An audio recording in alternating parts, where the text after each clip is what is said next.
የታገል ሰይፉ ስራዎች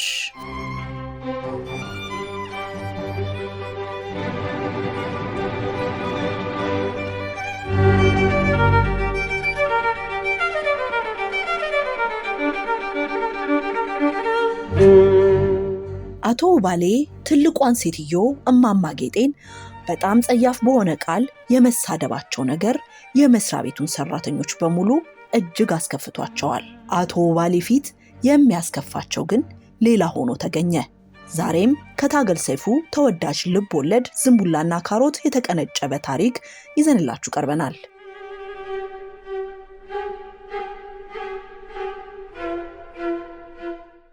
አቶ ባሌ በግራጫ አይናቸው ትክ ብለው ይመለከቱኝ ጀመር። እንዴት እንደምጀምርላቸው ግራ ገብቶኝ ትንሽ ተደናገርኩ። ምን እንደምትፈልግ ባጭሩ ንገረኝ። ባጭሩ ከነገርኩት ሊገባዎት አይችልም። እውነት ግን ሁልጊዜ አጭርና ግልጽ ነች። እንግዲያው ባጭሩ እማማ ጌጤን በሌሉበት አራም እያሉ የሚያዋርዷቸው ለምንድን ነው? አዋረደኝ አለች እንዴ? የግድ ተዋረድኩ ማለት የለባቸውም። ማንም ጤነኛ ሰው ሲሰደብ ይከፋዋል። ተከፋዋለች እንዴ? እማማ ጌጤ ብቻ ሳይሆኑ ስድቦን የሰሙት ሁሉ መከፋታቸውን አውቃለሁ። በእርግጥ ከተከፋች ስብሰባ ጠርቼ ይቅርታ ልጠይቃት ዝግጁ ነኝ ብለውኝ ወጣው። መቼስ እንደዚያን ቀን ደስ ብሎኝ አያውቅም። አቶ ባሌ ይቅርታ ይጠይቁበታል ብዬ ተስፋ ያደረግኩት ስብሰባ ተጠራ። አቶ ባሌም ወደ እማማ ጌጤ ዘወር አሉና ስሚ ጌጤ አሏቸው። አቤት ጋሹ ባሌ። በእኔ ላይ ቅሬታ አለሽ? እማማ ጌጤም ውይ በስመ አብ ወልድ፣ ደግሞ ይሄን ምን ሲሉ አሰቡት? ምን አጉድለብኝ ነው በርሶ ቅር የሚለኝ ብለው አማተቡ።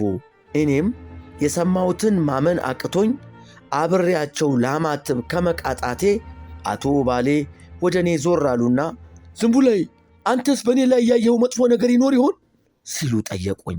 የምለው ጠፋኝ። እማማ ጌጤ ሲነግሩኝ የከረሙትን ምሬት ክደው ቅሬታ እንደሌላቸው ከተናገሩ በኋላ ምን ላወራ እችላለሁ ብዬ ዝም አልኩ። አቶ ባሌ ግን ሊለቁኝ አልፈለጉም። ይኸውልህ ዝንቡላይ፣ እኔ ውስጡን የሚንተከተክ ነገር አልወድም። ሐቀኛ ነኝ ካልክ ተናገር። አየህ፣ ሐቀኛ የበታችሁ ላይ ብቻ አይደለም ምላሱን የሚያስረዝመው፣ የበላዮቹንም አይፈራም፣ ይናገራል። በላ ሐቀኛ ኮንክ የኔንም ስህተት ንገረኝና ልታርም ዝግጁ ነኝ አሉኝ። ንግግራቸው ደሜን ስላፈላው አፍረጠረጥኩት። እኔም ሆንኩ ሌሎች የመስሪያ ቤቱ ሠራተኞች በሙሉ እማማ ጌጤን የሚያክሉ የዕድሜ ባለጸጋ አራም ሲባሉ መስማት ደስ እንደማያሰኘን ተናገርኩ። አቶ ባሌ ግራጫ አይናቸውን ገርበብ አድርገው ካዳመጡኝ በኋላ ጌጤ አሉ። አቤት ጌታዬ። አራም ስላልኩሽ ከፍቶሽ ያውቃል? አይ ጌታዬ፣ ሰው እኮ የሚወደውን ሰው ነው አራም የሚል። እኔ እንዲያውም አራም ያላሉኝ ቀን ነው ቅር የሚለኝ። ውይ ምን ነው ጠሉኝ መሰለኝ እያልኩ ይከፋኛል ብለው ሸመጠጡ። ይህንንም ማመን አቃተኝ። በየስብሰባው ላይ አንዴ ባንዲራ አላችሁ፣ ሌላ ጊዜ አርበኛ አላችሁ እያሉ ሲያሳቅቁን የከረሙት እማማ ጌጤ በዚህ ደረጃ ክህደት ይፈጽማሉ ብዬ በእውኔም በሕልሜም አላሰብኩም። ይሄም እንዳይበቃቸው ለምን እንዳልነገሩት እንጃ እንጂ ወዳጄ አክባሬ እያልኩ እንደምመርቆ ዝንቡላዬ ራሱ ያውቃል ብለው አረፉት። ይህን ስሰማ ራሴን መቆጣጠር አቅቶኝ እግዚኦ መቼ ነው ደግሞ የመረቋቸው ብዬ ጮኽኩ። መቼ ቢሆን ይሻላል አሉኝ እማማ ጌጤ። አቶ ባሌ የእኛን ንትርክ አስቁመው ወደ ተሰብሳቢዎቹ ዘወር አሉና እናንተስ ምን ትላላችሁ? ጌጤን አራም በማለቴ ታላቁን እንደማያከብር ባለጌ ቆጥራችሁኝ ከሆነ በግልጽ ንገሩኝና ልታረም አሉ። በዚህ መሃል ብሶት እጁን አወጣ። ብሶት አድናቆት አልፈልግም አሉ አቶ ባሌ። አድናቆት አይደለም አስተያየት ነው። እሺ ተናገር። አሮጌ ኮፍያውን አውልቆ ብድግ አለና ድሃ መቼም አይታመንም። አንዳንድ ሰዎች ይህን የምናገረው ጠጅ ስለሚገዙልኝ ሊመስላቸው ይችላል። ጠጅ ባይገዙልኝም ከመናገር ወደ ኋላ አልልም። መቼስ ሞት አይቀርም። አንድ ቀን ቢሞቱ ሳጥናቸውን ተከትዬ ከገቡበት ጉድጓድ እገባለሁ ከምላቸው ሁለት ሰዎች የመጀመሪያው እርሶ ኖት ለማለት ነው ብሎ ተቀመጠ። በማማ ጌጤ አራም ተብሎ መዋረድ ሲቆጡና ሲያዝኑ ከማቃቸው ሰዎች መሃል አንዱ ብሶት እንደነበር እያስታወስኩ ስገረም ሳለ ከእርሱ የባሱ እጆች ሽቅብ ተወናጨፉ። በማማ ጌጤ መዋረድ ሲያፍሩና ሲሸማቀቁ የማውቃቸው ዋና ዋና ሰዎች ጭምር በቁጣ ገንፍለው አወገዙኝ። የመናገር ዕድል በተሰጣቸው ቁጥር የስድብ መዓት ያከናንቡኝ ጀመር። ከመካከላቸው አንዱ ዝንቡላው ማለት ቀጥ ብሎ የበቀለ ዛፍ ላይ ለምን ጠመዝማዛ ቅርንጫፎች ታዩ ብሎ መጥረቢያ የሚያነሳ ሰው ነው ብሎ ሲናገር በጣም ተናደድኩ። ይህ ስም የሚገባው ለአቶ ባሌ ሆኖ ሳለ እኔን በዚህ ደረጃ አምታቶ መግለጹ ያናደደው ግን እኔን ብቻ መሆኑ ይበልጥ አናዳጅ ሆኖ አገኘሁት። ዮናስ ወደ ጆሮ ግንዴ ዘንበል አለና የቱንም ያክል ብንጨረጨር ራሴን ከመጉዳት ውጭ ምንም የምጨምረው ነገር እንደሌለ ሹክ አለኝ። ወደ እኔ ዘንበል ብሎ ሲንሾካሾክ የተመለከቱት አቶ ባሌም ዮናስ አሉት። አቤት ጋሹ ባሌ፣ ጓደኛ ጌጤ ተሰደበች እያለ ነው፣ አንተስ ምን ትላለህ? ዮናስ ትንሽ ተቅለሰለሰና መናገር ጀመረ። ቅጥፈቱን ሲጀምርም እውነት ለመናገር በዓለም ላይ ስድብ የሚባል ነገር የለም። ስድብ የሚፈጠረው በተናጋሪው አንደበት ሳይሆን በአድማጩ ጆሮ ነው ብሎ የአቶ ባሌን ኀጢአት ለማለዘብ ሞከረ። እስከ ዛሬ ሰምቼው የማላውቀው የዮናስ የስድብ ፍልስፍና በጣም አናደደኝ። ከኔ በላይ የተናደደ ሌላ ሰው ዮናስን ማውገዝ ጀመረ። ከጋሹ ባሌ አፍ ሲያደምጡት ስድብ የሆነ ቃል ወጥቶ እንደማያውቅ ተናገረ። ሌላው አጫፋሪም እጁን አውጥቶ ዮናስን እጅህን ስጥ አለው። እሳቸው እንዳንተ መችደላቸው፣ ሰውን ለመሳደብ ጊዜ የላቸውም። ሌት ተቀን የሚያስቡት ስለ ሀገራቸውና ስለ መረጣቸው ሕዝብ እድገት ነው። ታመው ተኝተው እንኳ የሚያቃስቱት የልጆቼን ሳይሆን የወገኖቼን፣ የቤቴን ሳይሆን የአገሬን ነገር አደራ እያሉ ነው። የዚህን ሰው አስተያየት ተከትሎ የሌሎች አሽቃባጮች እጅ ሽቅብ ተወረወረ። የመጀመሪያውን ዕድል ያገኘው አሽቃባጭ ወደ እኔ ዞሮ ስማ ዝንቡላው፣ የሚሳደብ ባለጌና ወሮ በላ ነው። ጋሹ ባሌ ግን ባለጌም ወሮ በላም አይደሉም። በወታደራዊ መንግሥት ጊዜ ጫካ ገብተዋል ስትባል ወረው ሊበሉ መሰለህ እንዴ? ተሳስተሃል። ወሮ በላውን የወታደሮች መንግሥት ታግለው ለማስወገድ እንጂ ወረው ሊበሉ አይደለም ጫካ የገቡት እያለ ብዙ ለፈለፈ። ሌሎች አሽቃባጮችም ተነሱብኝ። በተለይ እኛ በማማ ጌጤ መሰደብ ሲቆጡና ሲቆረቆሩ የማውቃቸው ሰዎች ፍጹም ተቀያይረው ሀገር ይያዛሉ። ከእግራቸው ብድግ እያሉ ከእጃቸው እየተወራጩ ካፋቸው እየጮኹ ይበሎ ጋሹ ባሌ ይበሎ፣ ፊት አትስጡት ይቅጡት ስንሎ አልሰማ ብለው ይኸው ለዚህ በቃ እያሉ ተጯጯኹ። ከብዙ ማባሪያ የለሽ ጫጫታ በኋላ አቶ ባሌ ወደ መሥሪያ ቤታችን የዲሲፕሊን ኮሚቴ ኃላፊ ወደ ጋሽ ኩላምባው ዘወር በማለት አንተስ ምን ትላለህ ሲሉ ጠየቋቸው።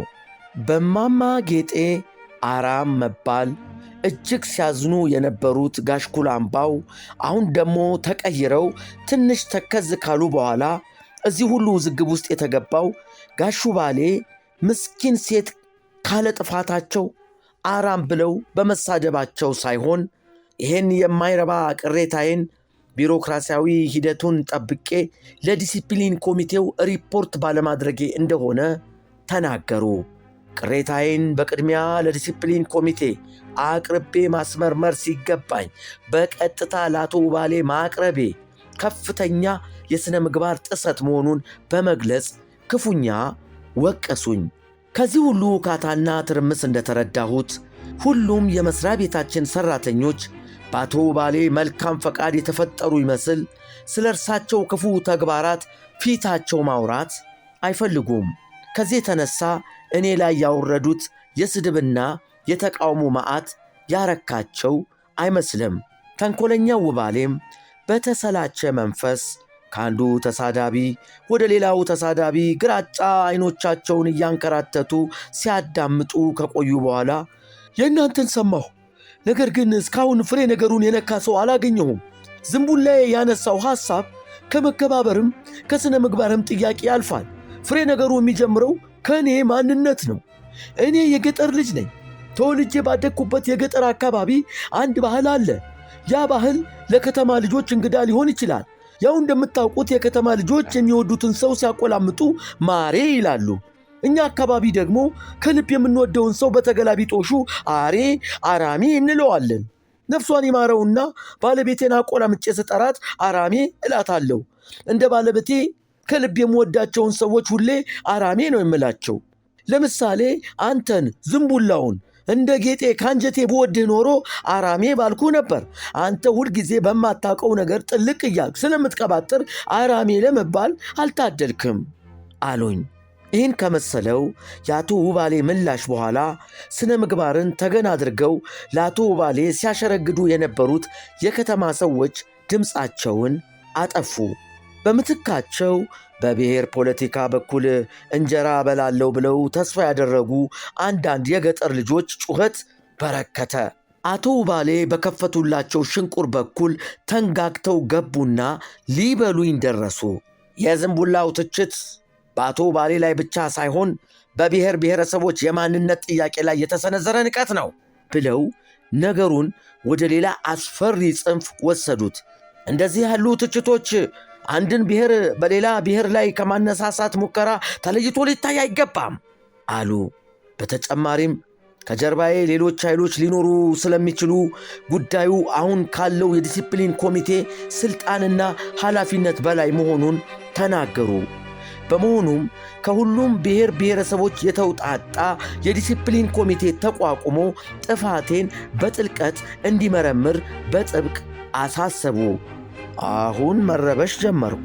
በአቶ ውባሌ ብልግና ላይ የሰነዘርኩት አስተያየት በአንድ ብሔር ላይ እንደተሰነዘረ ንቀት ተደርጎ ሲቆጠር ነፍሴን ማዳን ስለነበረብኝ ይቅርታ ጠየቅኩ። ይቅርታዬ የዲሲፕሊን ኮሚቴውን የሚመሩትን ጋሽ ኩላምባውን በጣም አስቆጣ። ያሁኑ ይባስ ብለው ጮኹ። ይቅርታዬን ያልሰሙ መስሎኝ ይቅርታ አልኩ እኮ አልኳቸው። ቆይ ለይቅርታው ምን አስቸኮለ? እሱም ማጥያት ሆነ?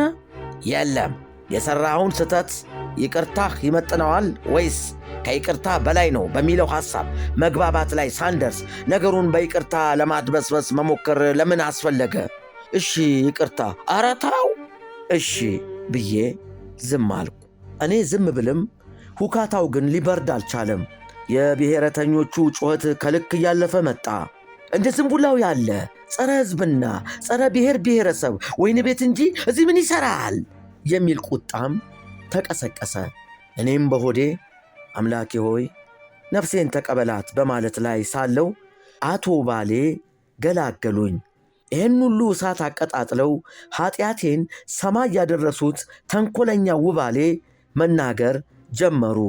ሊጥ ኩፍ አላለም ተብሎ አይደፋም፣ ጊዜ ሰጥቶ ኩፍ እንዲል ማድረጉ ነው የሚሻል ብለው ዝንቡላነቴን በማንሳት ጥቂት ከሰዳደቡኝ በኋላ በዚያው በዝንቡላነቴ በኩል ከከበቡኝ ተናካሾች አስመለጡኝ። በአቶ ውባሌ መልካም ፈቃድ ራሳቸው ከሰሩልኝ አደገኛ ወጥመድ ተርፌ ከግምገማው ስወጣ ጋሽ ኩላምባው አስጠነቀቁኝ። ምሕረት ተደረገልህ ማለት ጥፋት ተረስቷል ማለት አይደለም አሉኝ። ከእንግዲህ በኋላ አፌን መሰብሰብ እንዳለብኝ መከሩኝ። በጣም ስለተጠየፍኳቸው ያሉት ደንታ አልሰጠኝም። እነዚህን ከሃዲዎች በተለያየ ቀን አግኝቼም ወቀስኳቸው። ቁጣዬን አጠንክሬም እማማ ጌጤ በሌሉበት አቀረኑት ከተባለው ሽንት ቤት በላይ የሚቀረና ስብዕና ያላቸው ብዙ ሰዎችን በዚያ ስብሰባ ለመተዋወቅ መብቃቴን ስነግራቸው አልተከፉም። እንዲያውም ሳቁብኝ። በግፍ ለተዋረዱት እማማ ጌጤ የሚራራ ልብ እንዴት አይኖራችሁም ስላቸው ከት ብለው ሳቁብኝ። ከማዕከላቸው አንዱም ርኅራኄ ተወዷል፣ በዛሬ ጊዜ ከሚስትህና ከልጆች አልፎ ለሌሎች የሚተርፍ ርኅሩህነትና ተቆርቋሪነት የለም አለኝ። ሰውን አራም ማለት ብልግና መሆኑን እያወቁ አላግባብ ስኮነን ድምፃቸውን ያጠፉትን ወዳጆቼንም አጥብቄ ወቀስኳቸው። ከነዚህ ድምፅ አጥፊዎች መሃል ዮናስ ብቻ ነው ምላሽ የሰጠኝ። በዚያው በአቶ ባሌ ጅላጅል ሎጂክ ተጠቅሞ እንዲህ አለኝ። ዝንቡላዬ፣ አንተ ስለተናገርክ ጎላ ብለህ የታየህ፣ እኔም ዝም ስላልኩ ራሴን የሰወርኩ ከመሰለ ተሳስተሃል። ተናጋሪነትም ሆነ ዝምተኝነት ያው ናቸው። ሁለቱም ራሳቸውን ጎላ አድርገው ለማሳየት ይሞክራሉ። ይሄ ለፍልፎ፣ ያኛው ዝም ብሎ ስለ እርሱ እንድናስብ ያደርገናል። እኛም ይህን አስተውለን አንዱን ተናጋሪ ሌላውን ዝምተኛ ከማለታችን በቀር ሁለቱም ያው ናቸው፣ አንድ ናቸው፣ ምን ልዩነት አላቸው? ሁለቱም በየራሳቸው መንገድ ስለ እነርሱ እንድናስብ እያደረጉን ነው እያለ ሊቀጥል ሲል አቋረጥኩትና እኔ ግን ስለ እኔ አለማሰብ ሳይሆን ውጭ እንደምታወራው ውጭ እንደምታስበው ስለ እማማ ጌጤ አስበህ የአቶ ባሌን ብልግና አለማውገዝ ነው ያሳፈረኝ ከማለቴ ብልግናስ ቢሆን ምንድን ነው? ከጨዋነት በምን ይለያል አለኝ። ባለጌና ጨዋም አንድ ናቸው እያልከኝ ነው ብዬ ጮኩ። አንድ ናቸው ዝንቡላዬ፣ ምን ልዩነት አላቸው? ሁለቱም ራሳቸውን ጎላ አድርገው ለማሳየት ነው የሚጥሩት። ይሄ በጨዋነት፣ ያኛው በብልግና፣ ይሄ በትዕቢት፣ ያ በትሕትና። በተረፈ ያው ናቸው፣ አንድ ናቸው። አንዳቸው መጥፎ ቃላትን፣ ሌላቸው መልካም ቃላትን ከመጠቀማቸው በቀር ምን ልዩነት አላቸው እያለ ቃላት መዘብዘቡን ሊቀጥል ሲል በቆመበት ጥዬው ሄድኩ። ድጋሚ ያናገርኩት ከማማ ጌጤ ጋር በጉዳዩ ላይ ክፉና ደግ ከተነጋገርን በኋላ ነው። በሌሎቹ ላይ የገነፈለው ቁጣዬ ሲበርድ ጠብቄ በጣም እንዳስቀየሙኝ ለማማ ጌጤም ነገርኳቸው። ምንም እንዳልገባቸው ሆነው በምን ሰበብ እንዳዘንኩባቸው ጠየቁኝ። ራሴን ለመቆጣጠር እየጣርኩ አንድ የተከበረ ሰው ቢዋሽ እንዳይዋረድ ፈርቶ ነው እላለሁ። ግን አራም ከመባል በላይ ውርደት የለም። ከዚህ በኋላ ምን ይመጣብኛል ብለው ነው አቶ ባሌ ፊት ምሬቶን የካዱት። ወቀሳዬን በጥሞና ካዳመጡ በኋላ ወደ ጆሮ ግንዴ ጠጋ አሉ። የሰንደላቸውን መዓዛ እያሰነፈጡኝ አይ ዝንቡላዬ፣ አሁን የጠራኸው አሳፋሪ ስድብ ላይ የምንደርሰው እኮ ስንበላ ነው፣ እንጀራው ሲኖር ነው። የእንጀራ ገመዴ ከተበጠሰ አሩን ብርቅ ነው ልጄ ሲሉኝ ክው አልኩ።